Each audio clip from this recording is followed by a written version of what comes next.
Okay, so what if you had an actual step-by-step guide to becoming a millionaire? And I'm not talking about some theory from a book. I mean, from someone who really, truly did it. Well, guess what? That's exactly what we're going to break down right now. All right, just take a look at this. This slide really lays it all out, doesn't it? On one side, you've got a job someone hated, making 55 grand a year. On the other, a net worth of over $100 million. I mean, that's a staggering transformation. And this isn't just some cool story.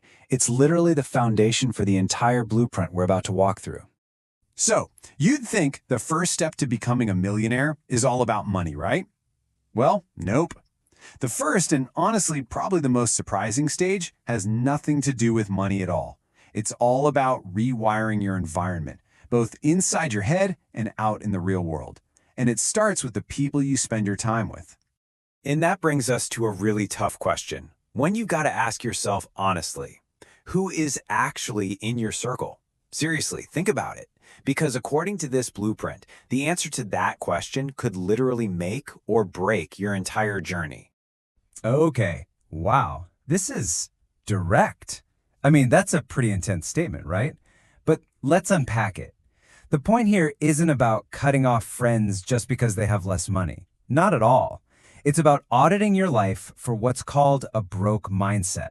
The idea is that if you're surrounded by people who don't share your drive, they can, without even meaning to, invalidate your goals, suck up all your energy, and pretty much chain you to where you are right now. But you don't just create this empty space in your life. You have to actively fill it with something better. The strategy here is to replace those influences with what the source calls rich teachers. And it's a simple three-step plan. First, you find the top 10 absolute crushers in your field. Second, you study them like your life depends on it. Every article, every interview. And third, you start working on yourself to become the kind of person they would actually want to meet. And this is how you actually do it. This is where the rubber meets the road. Your time, that's your most valuable asset now. It's what you use to learn. Think about it. Every single spare minute, your commute to work, your time at the gym, your weekends, all of that time gets a new purpose. It becomes study time, all focused on one thing, getting incredibly good at what you do. All right, so once you've got your environment dialed in, it's time for the next level. And this part is all about taking some calculated risks. And yeah, they're probably going to feel uncomfortable. We're talking about using money, not just to make more money, but to actually buy your way closer to the people and places where success happens. And man, the mindset shift here is it's huge. You have to stop thinking of money as this thing you just save and protect. Instead, you have to start seeing it for what it is, a tool. It's a tool you can use to buy access, to get knowledge, and to literally get yourself into the rooms where the big opportunities are being discussed. $4,000. That number isn't just random. It represents a critical turning point. This was the author's first absolutely terrifying investment in herself. And get this, it was with money she didn't even really have. See, that $4,000, it wasn't really for a marketing course. It was a commitment. It was like drawing a line in the sand. It was a declaration that made it impossible for her to be the same person a year down the road. It was an investment that literally forced a new version of herself to come into being. And that's the whole reason you pay to go to a conference or join a mastermind group. It's not really just about the stuff you learn. It's about putting yourself in a room where, to even belong, you have to level up your game. Being close to success creates pressure, and that pressure, that's what forces you to grow. Okay, so you've got the right environment, and you're ready to make those uncomfortable investments. Now, it's time to actually do the work. This part is all about the practical, hands-on skills and systems you need to generate real wealth. So, according to the source material, the richest people in the world have all mastered one specific skill, selling. But, hold on, we need to completely redefine that word.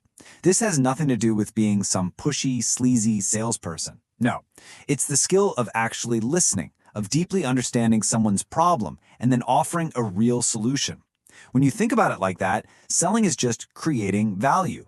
And creating value, well, that's the foundation of all wealth. Okay, get ready for another key number. But this one isn't a price tag. It's a target.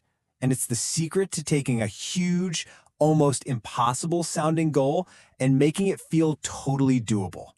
Because look, if your goal is to make $1 million in 1 year, that breaks down to making $2,740 per day. Suddenly, when you break that giant dream down into a daily number, it stops being this far-off fantasy. It becomes a simple math problem. It becomes a clear target you can aim for every single morning. And that brings us to the final piece of this whole blueprint. And this last step isn't something you do, it's a state of mind. It's a mindset you have to live in every single day so you never lose that fire. The source actually suggests this really powerful little ritual to keep that hunger alive. Every day, you do 2 things. First, you look at your reality. You literally look at your bank account.